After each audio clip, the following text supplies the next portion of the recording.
Bagaimana menurut Pastor James kalau ada statement yang berkata, oh iblis itu juga bisa buat mujizat kesembuhan? Bisa. Gimana cara membedakan?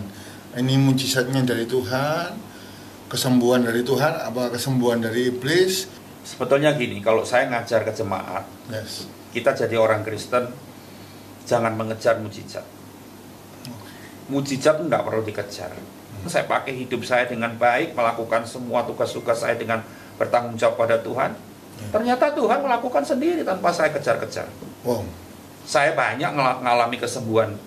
Salah satunya Ishak. Saya mulai kecil itu lahir dengan kelainan jantung. Wow. Ya, jantung saya satu klep itu bocor.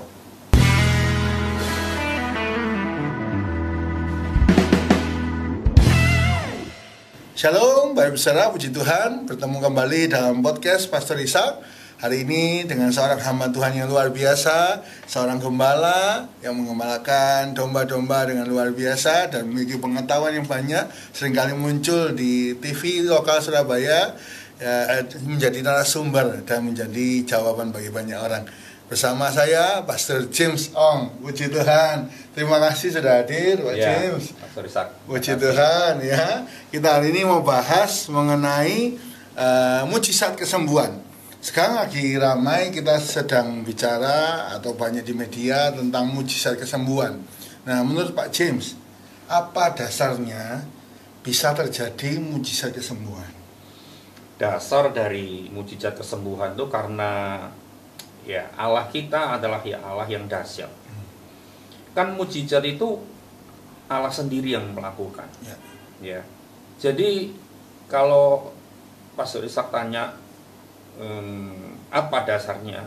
Ya karena dasarnya Allah kita dahsyat, Allah kita hebat. Amin, amin. Ya.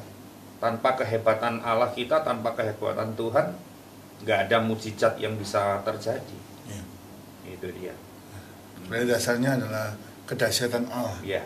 Nah, bagaimana menurut Pastor James kalau ada statement yang berkata, oh iblis itu juga bisa buat mujizat kesembuhan? Bisa. Bisa ya. Tapi bedanya kan iblis melakukan sesuatu yang palsu. Iblis melakukan sesuatu yang tidak sejati.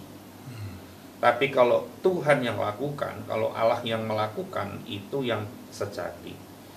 Dan mendatangkan damai sejahtera. Okay. Ya. Berarti kalau yang iblis yang menyembuhkan itu nggak mendatangkan damai sejahtera? Ya sejenak, sementara saja, semu. Ya. Jadi yang iblis lakukan pasti palsu.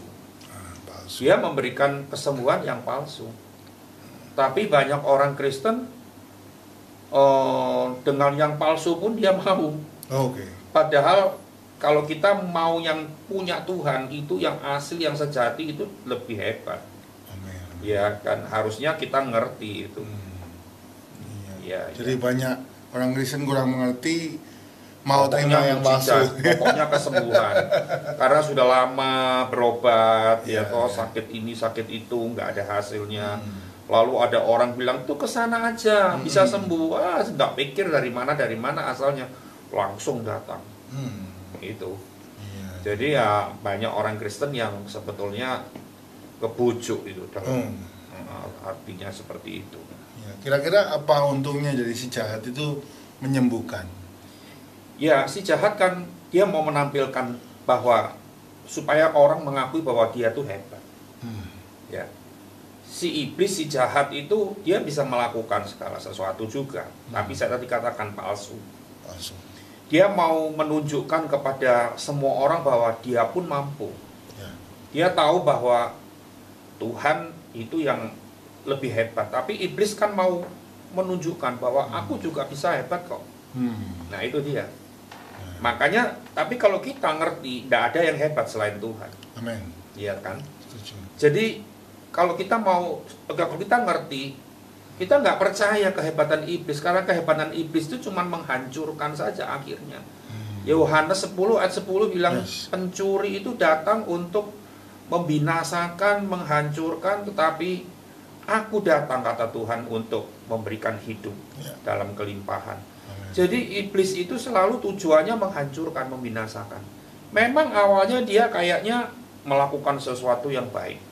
Ya, itu membuat banyak orang terbujuk di sana, terjebak di sana. Gitu.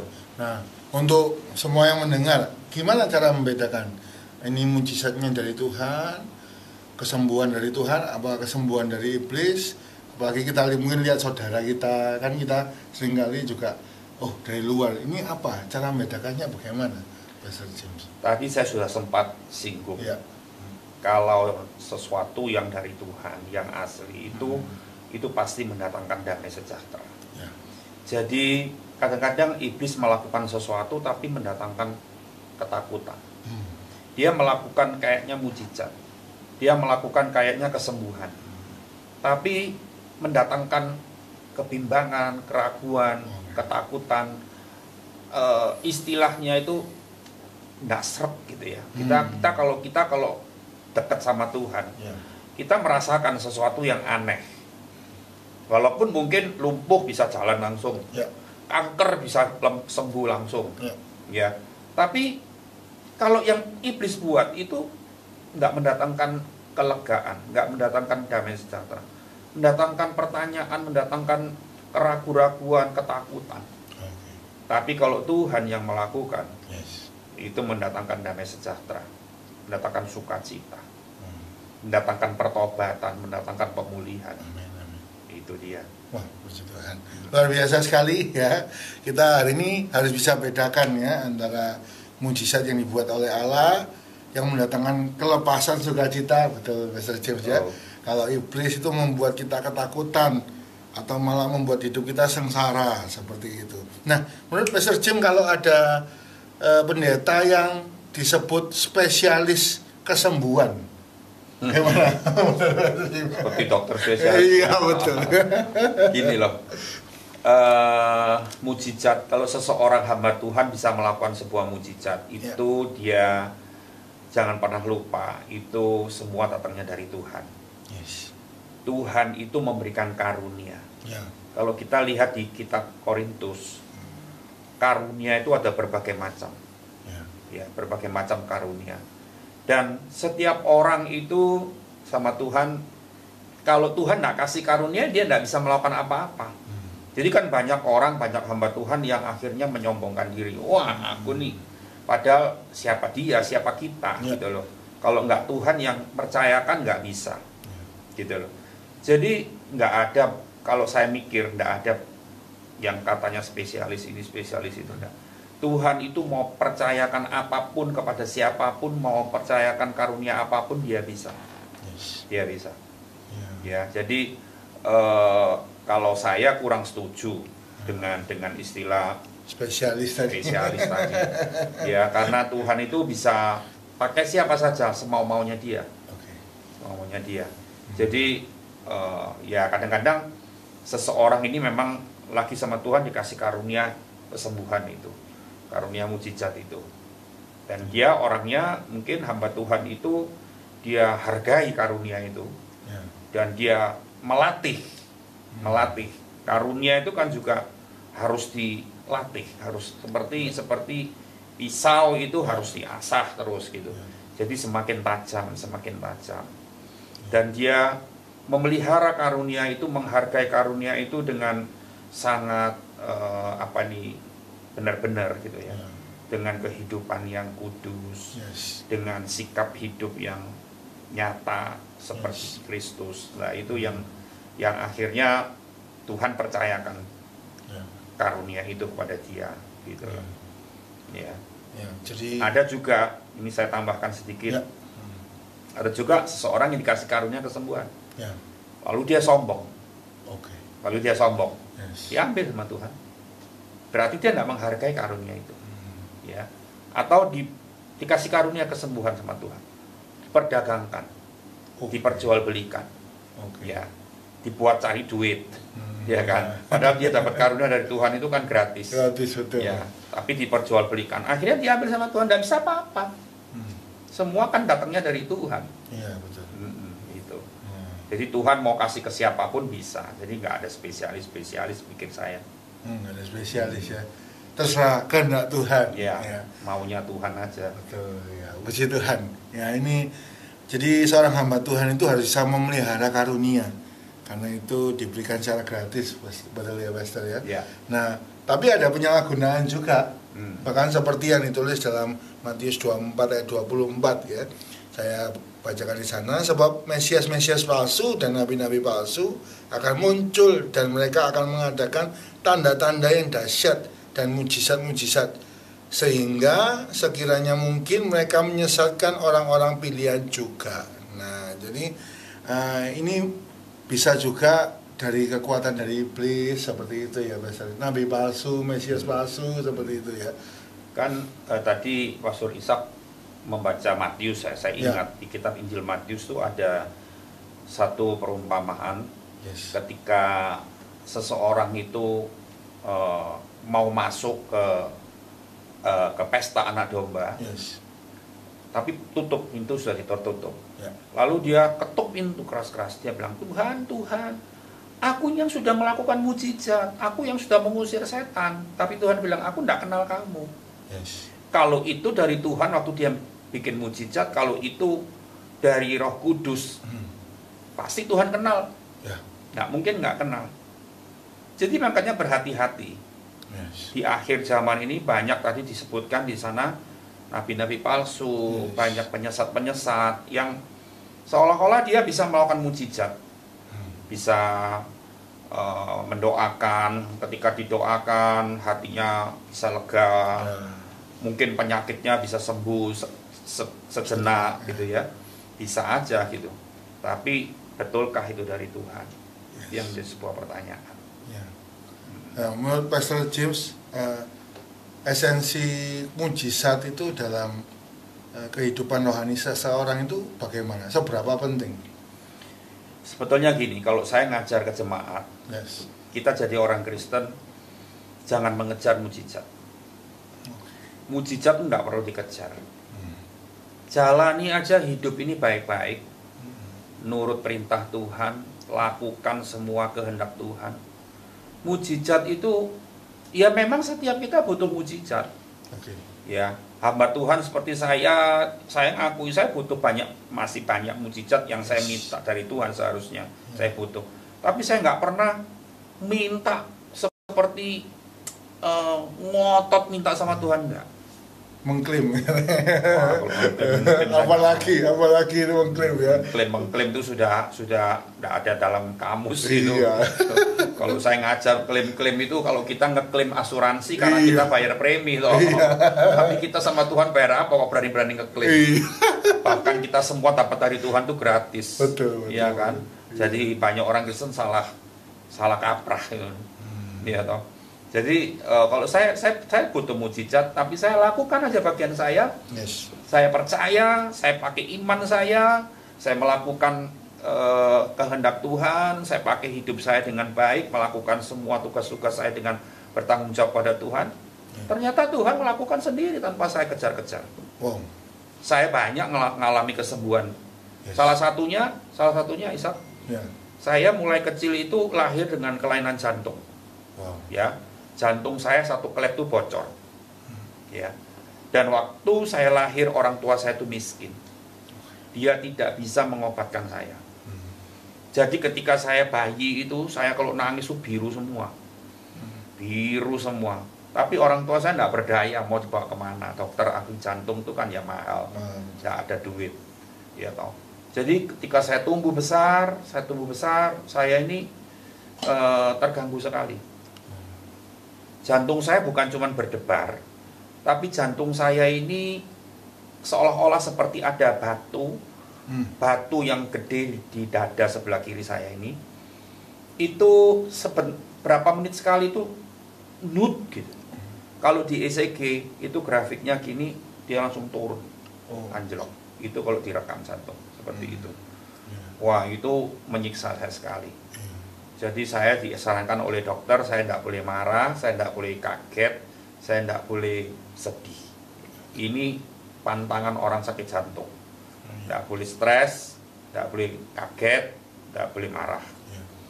Mana bisa orang hidup tidak marah, tidak stres, tidak kaget, ya toh, naik mobil tenang-tenang, tiba-tiba dipotong orang kaget, otomatis langsung kumat saya.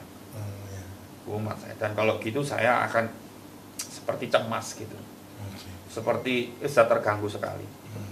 Puluhan tahun sampai saya jadi pendeta, saya masih menderita itu. Saya minta sama Tuhan. Bahkan saya ingat tahun 2004 saya pergi ke Singapura. Waktu itu ada Benny Hinn, Pastor Benny Hinn datang di Singapura. Pikir saya gini, wah Singapura kan lumayan dekat dari Indonesia. Saya ke sana aja lah. Tunggu dia datang ke Indonesia kapan. Saya ke sana. 2 malam saya ikut kakaknya Benny Hinn, tidak dapat kesembuhan. Saya doain jemaat, ada yang sakit saya dipanggil, saya doain, tapi saya ini beban mental, saya sakit sendiri tidak bisa sembuh gitu kan. Tapi saya pada satu hari lagi doa tahun 2007, Tuhan berikan aku kesembuhan, mujizat kesembuhan dari sakit jantung. Saya bilang begitu.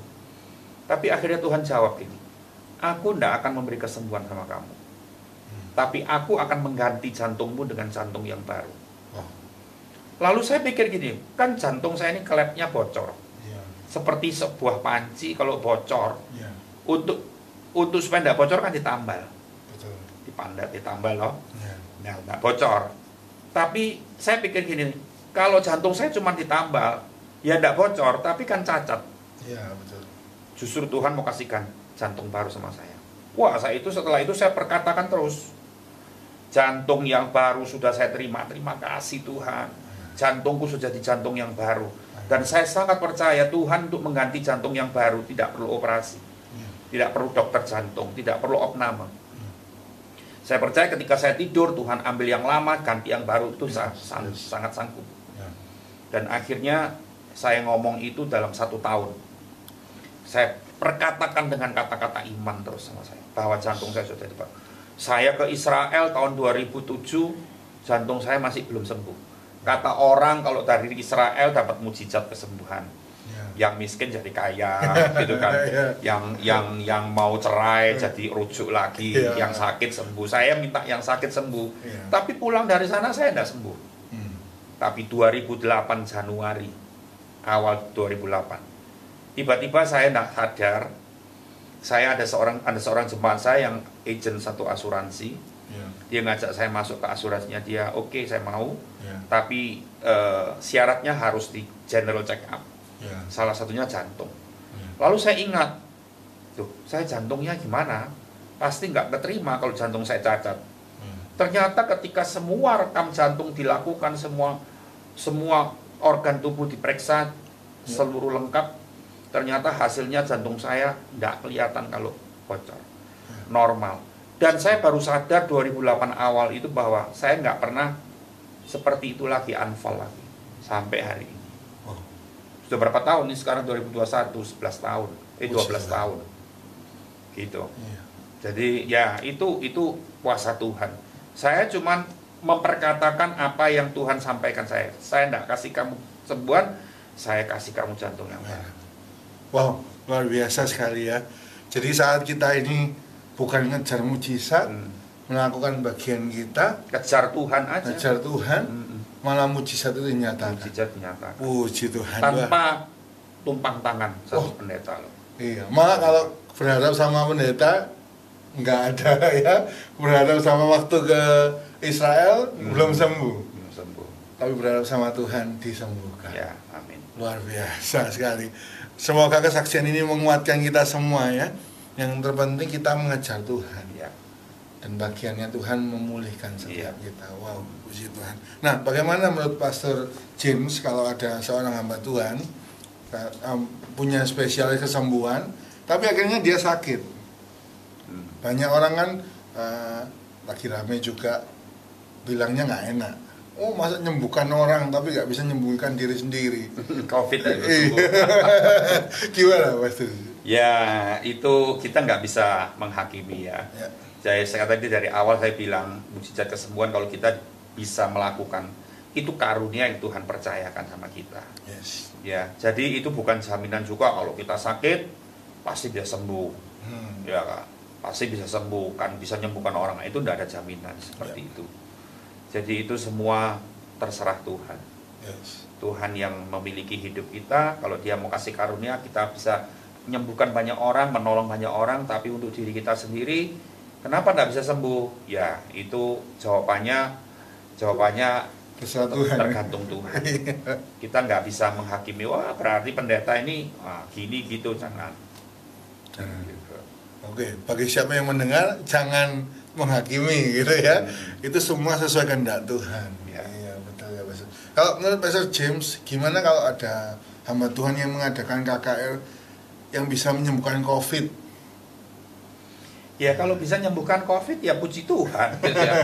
Jadi rumah sakit nggak rame. Iya, betul. Ya kan nggak banyak orang mati sampai akhirnya harus kuburan makam sampai penuh sampai harus dibakar dan sebagainya. Nah, puji Tuhan kalau bisa nyembuhin COVID. Tapi selama ini setahun kayak nggak pernah dengar ya.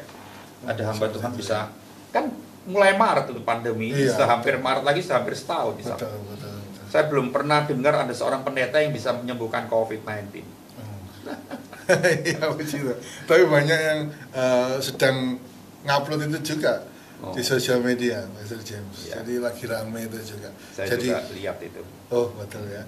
Jadi sekali lagi poin yang penting hari ini, mujizat kesembuhan itu tergantung dan diberikan Tuhan kepada siapa dan sesuai kehendak. Itu maunya Tuhan. Betul ya. Ya. Jadi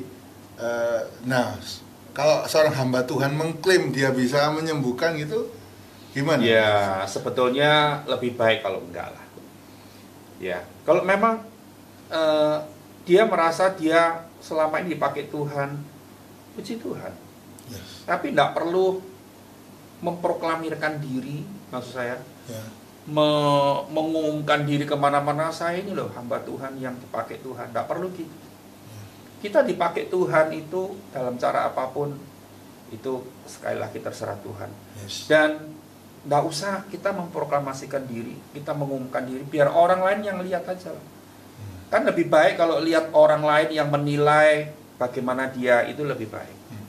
Ya, saya pelajari dalam berapa tahun pelayanan ini, bisa. Saya nggak mau mengklaim diri saya ini siapa. Ya.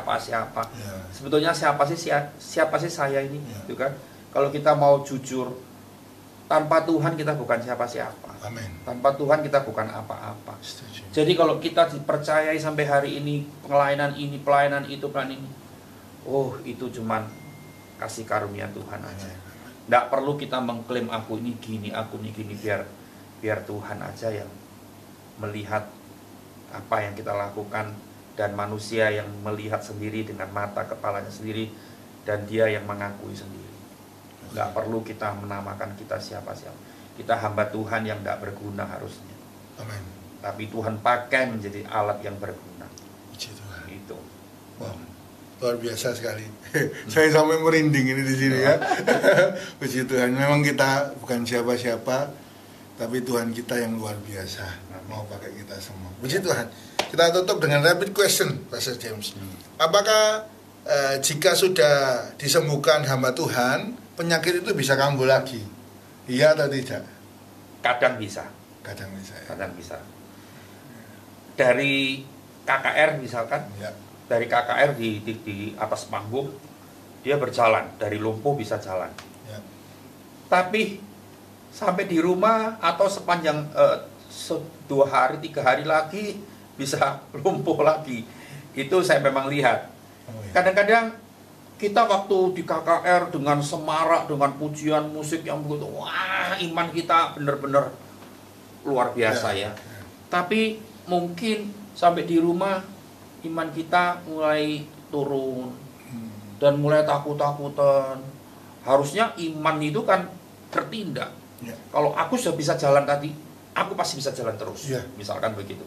Tapi kan ada orang yang bisa enggak ya? Besok bangun tidur mau berdiri dari tempat tidur, bisa enggak ya berdiri gitu, masih ragu-ragu. Ya itu salah satu sebab aja gitu. Bisa iya, bisa tidak ya, Mas. Lanjut yang kedua, hanya orang tertentu yang bisa melakukan mujizat kesembuhan. Saya enggak cocok kalau ngomong gitu, kayak enggak setuju. Enggak setuju. Dari tadi saya bilang Tuhan bisa pakai siapa saja, enggak orang-orang tertentu. Ya, Tuhan bisa pakai siapa saja. Misalkan hari ini Tuhan pakai Pastor Ishak untuk menyembuhkan. lain kali Tuhan bisa pakai orang lain lagi. Betul. Ya kan? Jadi ya itu kalau sekali lagi itu anunya Tuhan. Ya. Kehendak Allah kata ya. Nah, Lanjut. Yang ketiga, tipuan mujizat kesembuhan itu ada apa tidak menurut Pastor James? kalau dari iblis banyak tipuannya. Ya. Ya, kalau dari iblis berarti kan awal-awal pembicaraan kita kan kita agak membahas soal kesembuhan Yes. yang dibuat oleh iblis ya. Ya. Penuh tipuan, penuh tipuan. Kalau dari Kalau hamba Tuhan, Kalau dari itu, loh, hamba Tuhan belum pasti loh. Ya, belum pasti benar loh. Ya. Ya. Jadi saya ingin menambahkan sedikit Ishak. Jadi kadang kita lihat seorang hamba Tuhan. Tapi kan hamba Tuhan dengan hamba Tuhan ini banyak macamnya. Apalagi di akhir zaman ini. Ya. Ya, jadi kita mesti juga berwaspada. Ya, jadi ada hamba Tuhan yang seolah-olah pakai nama Yesus, Ya. di dalam nama Yesus, Ya. tapi sebetulnya tidak murni dia dalam nama Yesus. Yes. Ada kekuatan-kekuatan lain yang ikut di dalamnya. Ya. Ya, jadi itu berhati-hati, kita harus berhati-hati. Kan kalau kita itu bukan hamba Tuhan, misalkan itu orang pintar, orang Kristen pasti menghindar. Ya. Tapi kalau hamba Tuhan, orang Kristen pasti percaya. Ya. Tapi saya mau sarankan hari ini, malam ini, Ya. jangan sampai ketipu. Ya. Di akhir zaman ini banyak macam hamba Tuhan yang bisa beraneka ragam, Ya. sehingga kita jangan sampai terjebak di dalamnya. Yes. Kayak gitu. Yes. Kalau menurut Pastor James, ada nggak hamba Tuhan yang settingan kesembuhan? Ada. Ada. Saya pernah mendapati itu. Ya. Ya. Wah, itu pertanggungjawabannya sama Tuhan ya. Jadi ya dia kan cuma mengejar bagaimana dia bisa terkenal, Iya, ya kan? betul. Bagaimana dia bisa apa itu namanya subscribe-nya bisa ratusan ribu, bisa jutaan, dan dia bangga kan Iya, gitu. Terus iya. sekarang kan orang kan cuma mengejar itu, tapi sebetulnya itu bukan yang murni dari Tuhan. Ya. Buat apa sih diterima manusia tapi akhirnya ditolak sama Tuhan? Yes. Ya, sebetulnya kalau kita tuh yang kejar yang Tuhan aja, yang penilaian dari Tuhan aja. Yes. Ya. Amin, amin. Puji Tuhan. Wah, luar biasa sekali ya. Kita hari ini diberikan bekal standar juga kebenaran firman Tuhan, membedakan mana yang menjadi mujizat daripada Tuhan, mana yang bukan. Bahkan Pastor James sendiri mengakui ada hamba Tuhan yang settingan ya. Jadi kita benar-benar harus hati-hati dan harus memegang firman Tuhan. Betul Pastor Ya, James? sebab itu gini, saran saya terakhir mungkin, Yes. jadilah orang Kristen yang hidup punya dasar yang kuat dalam firman Tuhan. Yes. Sehingga di akhir zaman ini banyak rupa-rupa pengajaran, banyak penyesat-penyesat, kita nggak tersesat, Yes. kita nggak terhempas. Yes. Karena kita memiliki dasar yang benar, dasar yang teguh, dasar di atas firman Tuhan yang Injil yang sepenuh itu. Amin. Ya, makanya kan ada pelayanan full gospel, Ya. itu Injil sepenuh. Artinya ya kita mesti punya dasar Injil sepenuh itu. Jangan cuma ikut-ikutan, nggak punya pengertian yang benar, repot itu. Yes. Gampang kebujuk, gampang Ya. ketipu. Wow. Pesan yang penting bagi kita semua yang mendengar, ayo kita pegang dan miliki dasar yang kuat, yaitu Injil kebenaran firman Tuhan. Jangan sampai kita tersesat. Puji Tuhan. Semoga kita semua mengerti, mungkin dari yang bingung mendapat jawaban. Ya, mari kita sama-sama tutup dengan doa, Pastor James. Oke. Mari kita berdoa. Tuhan Yesus, terima kasih kami boleh bersama hamba-Mu, Pastor James Ong, membuka semua kebenaran firman Tuhan. Biar ini jadi berkat bagi semua yang mendengar. Mungkin ada yang kebingungan, ada yang ketakutan, Ya. ada yang bingung mana yang benar dari Tuhan. Kiranya hari ini boleh diberikan jawaban yang tepat lewat kebenaran firman Tuhan. Biar kita semua boleh memiliki dasar yang kuat dan sanggup membedakan dengan roh damai sejahtera yang daripada Roh Kudus untuk semua mujizat daripada hamba-hamba Tuhan, dan biarlah kita boleh mengerti yang dari Tuhan, yang asli. Terima kasih Tuhan.